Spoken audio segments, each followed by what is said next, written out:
Warriors get rolled by Denver in the second half. They can outscore 58-42 in the second half and lose by 16. They were in full control in the first half, up 16.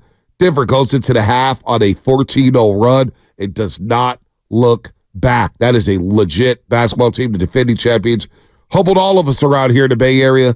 And I wonder if they humbled a lot of optimistic fans when it comes to the Golden State Warriors. 888-957-9570. Jason Dumas will join us at 8:30. Don't forget to download the free Odyssey app and listen to 95.7 The Game wherever you go. You can catch every Warriors game live on the app, along with all the music and news the Bay Area needs. Catch amazing interviews you missed too, like with Tim Roy joining Willard and Dibs Friday afternoon. Look, do you still believe in the Warriors being a legit title contender? Here's Draymond Green on the Draymond Green Show about the Warriors being legit title contenders. Oh, and the sound's not playing from here. Maybe we'll play it from back there. We got to fix this here. What's going on here with my soundboard? What is going on with my soundboard, Matt? Is it? Go ahead. Let me see. Nope, not playing yet. FV. I just think we could beat anybody at any time. There you go. There it is. That's basically what Draymond Green said. Yeah, we could win another championship. We could beat anybody at any time. 100% believe that we are legit title contenders this season. I don't see any team out there that we couldn't beat. Obviously, the cards got to fall in place. Obviously, a lot of things got to go your way. Obviously, you need some luck. That's just the nature of winning championships. But I don't see any team in the NBA that we can't beat and compete for a title. And mama, we still got that man. Except for the Denver Nuggets. Except for the Nuggets. Except for the Nuggets. What about the Suns? They only won one game against the Suns. No, dude, I'll repeat it. I'll repeat it all day or all morning. I'll say you have to think that way. No, he has to think that way. But I believe in verbalizing things. I believe in saying them out loud because the body doesn't go anywhere. The mind hasn't gone first. You have to say those. You speak them into existence. They should be talking about in the locker room. They should be talking about it on the bench. Talk about it publicly. Talk about it openly. You have 4 rings. You have a lot of jewelry that says you're a champion. That is the mindset of a champion. But there's nothing wrong with saying that. Let me ask you, is it a delusional mindset when you're 2 games over 500? No, you got to think that if they're 2 games below 500, it's not delusional. It's how you have to think. You have to have that confidence. You have to have that swagger. And I think based on winning 10 out of 12, they should feel like that. Do we think they're going to? It doesn't matter what we think. It doesn't matter what the fans think. It matters what the guys in the room think. The guys in the building think. So they have to think that way. So right now they're a half game behind the Lakers for the 9th spot. They're 3.5 behind the Mavericks for the 8th spot. Yeah. They're 4 games behind the New Orleans Pelicans for the 7th spot. Heck, they're behind the Pelicans, Suns, and the Sacramento Kings for a top 5 spot, 4 games out. Now, think about this. They're tied with the San Antonio Spurs for blowing the most games when leading by 15 or more points.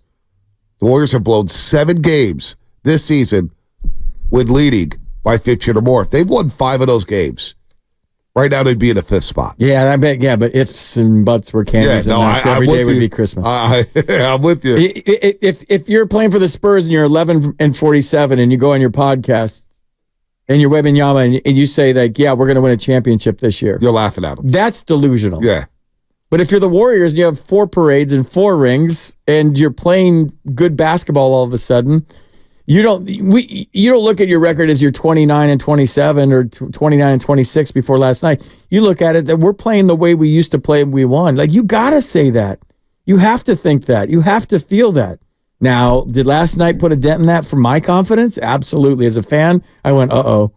And I was about to just get on the bandwagon and put on my Warriors gear and be a front runner fan. And now you're wearing a 49ers hat. No, but I will say this, and this is I am wearing my 49ers. I will say this though, for whatever it's worth, and nobody cares, is as a Warriors fan, I can't wait to turn on the games all of a sudden. No doubt.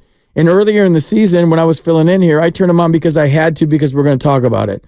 And maybe that makes me a front runner, but the entertainment factor there is back for me as a fan. The excitement level for me as a fan is there. Ball. I love Kuminga. I think I want to watch him play more. I want to have him to have more touches. I would love to see him score 30 a night. I don't know if Pajemski's the scorer that he needs to be effective, because if I'm playing the Warriors, I'm finding a way to tackle Steph, take him out of the game, and make Pajemski and Clay beat me. And if they beat me, I'll be on the plane flight home and be okay with it.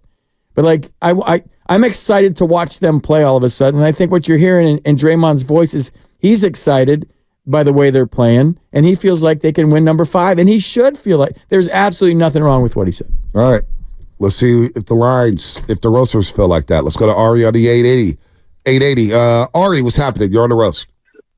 What's up, fellas? So I just want to say let's be positive, because I would take that as a game 1. If we were playing the Nuggets, best of 7, and you guys were saying every game's a playoff game, I would take that as a game 1. We blew the lead in the first half.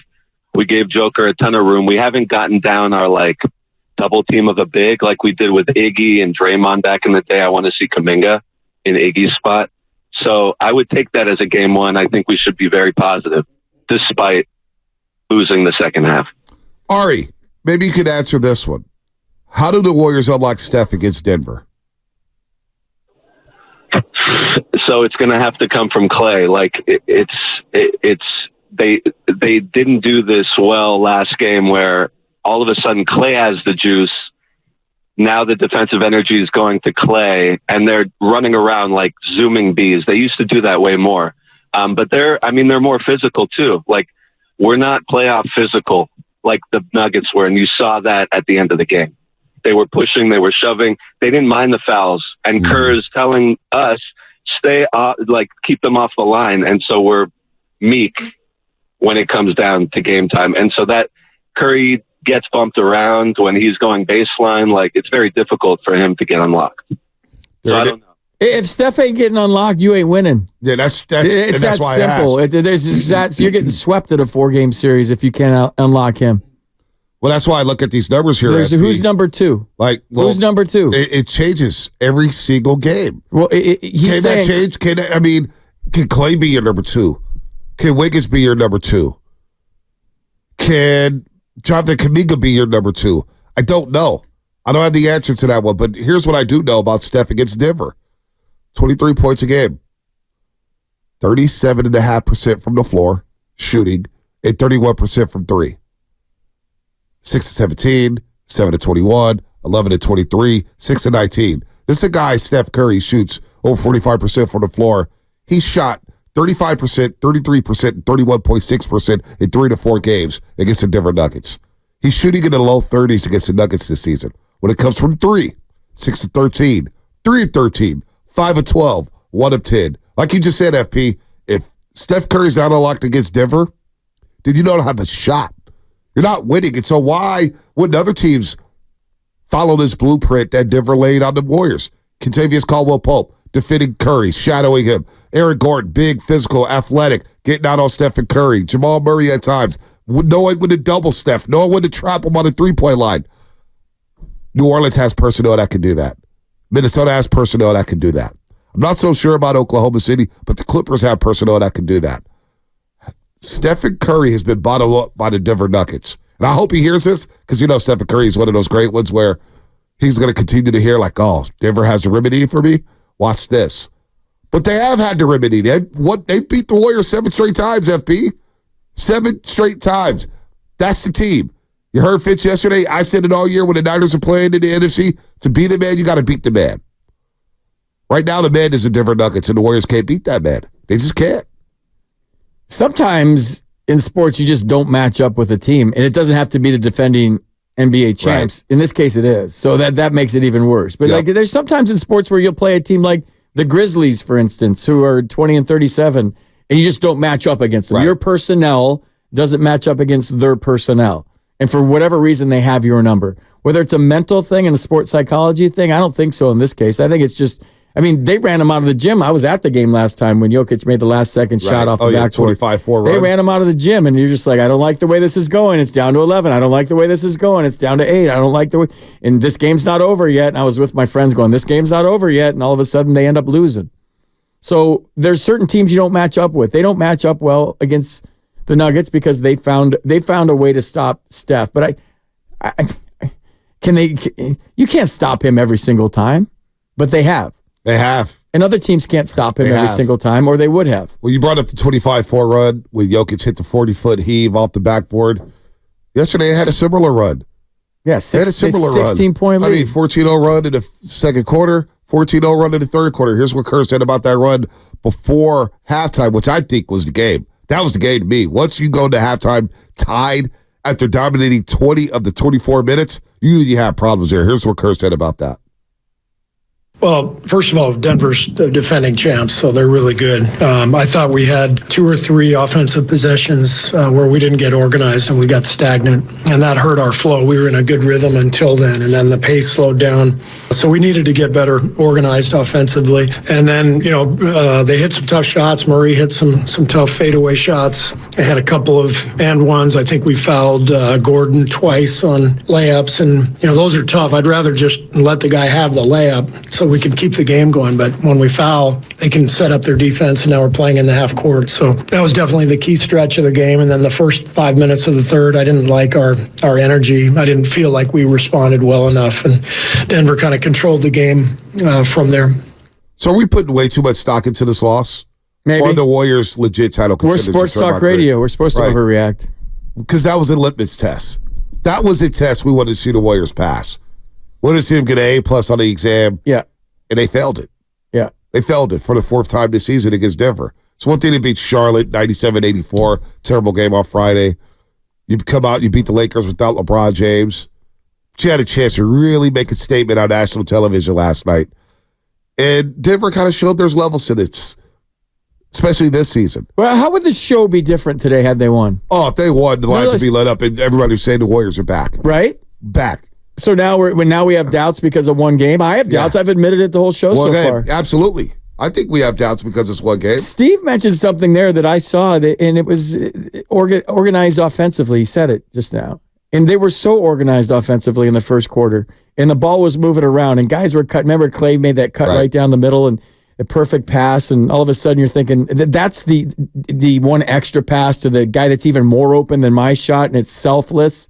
And nobody cares who gets the credit, and it's check your egos at the door. That was beautiful basketball in the first quarter. That was championship basketball. The energy, the effort on defense, the way they were moving the ball around. First 20 minutes. I don't understand, so help me out here. I don't understand how you get stagnant all of a sudden and how it's dribble, dribble, dribble. I have the ball, shot clock running down. I force a shot. They score. They get back on defense. You're not organized on offense.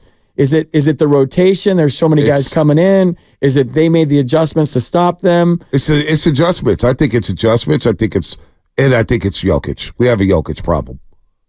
I mean, everybody does. Everybody He's does. the best player in the NBA. But that performance last night just wears you down like a tank. Wears you down. He controls the pace. But I want to control the pace against him. Yeah, but here's what Denver does to get back on defense. The Warriors try to get out and run. They had 3 bodies back, whether it's Eric Gordon, Kentavious Caldwell-Pope, Christian Brown, the second-year guy out of Kansas. Reggie Jackson even gave us some good minutes. They know how to get back on defense. They pay attention to detail. They know who's the shooter, who's not the shooter, who to leave open on the three-point line. That is a very buttoned-up basketball team on the other side of the Denver Nuggets. It was them. They dictated what happened there. When they just snapped their fingers. Their run before halftime reminded me of the old Warriors, FP. It reminded me of the old Warriors. They sleptwalked through the first 20 minutes of that basketball game. The only person who showed up was Jokic. Then next thing you know, it's tied up at the half. They didn't panic. They didn't panic at all. No panic at all. No panic at all. That's what happens when you win the championship. But somebody's got to step up if Steph's going to have an off night, or somebody takes Steph out of it, whatever you want to call last night, or he was tired because of the All-Star break and back-to-backs, and you get a day off, and you got to play Sunday afternoon basketball, and you're used to playing at night. Like, they're not excuses. There's a lot of reasons there. But like somebody, the number 2, whoever's number 2, has to step up every once in a while. And that was Clay last night. Right. It was Clay in the first half. Dude, like 23 in the first, like maybe 5 or 6 in the second, another 5 or 6 in the third, another 5 or 6 in the fourth. Now you got a big night. It didn't have to, after 23 in the first, it didn't have to be a lot after that, but it was nothing after that. Well, he had 3 attempts in the second half. Sorry, 3 attempts. No, you're good. No, you're good. You're on fire right now. You're cooking. I'm cutting you off. That's all me. But you're right there. And now I was going to just tell you the winning plays, the winning categories I look at FP in a basketball game. All right, point to the paint, Denver +8, point to the paint. All right, so you lose that category. Fast break points. The Warriors were a -21 yesterday. Denver likes to play a little slower than the Warriors. They outscored the Warriors 24-3 at fast break points. You're a smaller team. You got to get up and down the floor and run. You got outscored by 21 in fast break points. Offensive rebounding. Warriors were crashing the glass, right, in the first half. They were all over the place. Second opportunities, third opportunities, second chance points, third opportunities. Yeah, they offensive rebounds in the first half. That gets snuffed down to 3 in the second half. Assists. You talked about this, FP. Balls hopping around. You're like, oh, my God, I'm in love with this team again. Yeah. I'm ready to call them contenders. Yeah. 18 assists in the first half. That number was down to 9 in the second half. Because it was dribble, dribble, dribble, I'm going to shoot. And they weren't even, there was no offense. And that's a credit to Denver, I think. I think so, for what I watch. I don't know. 888-957-95.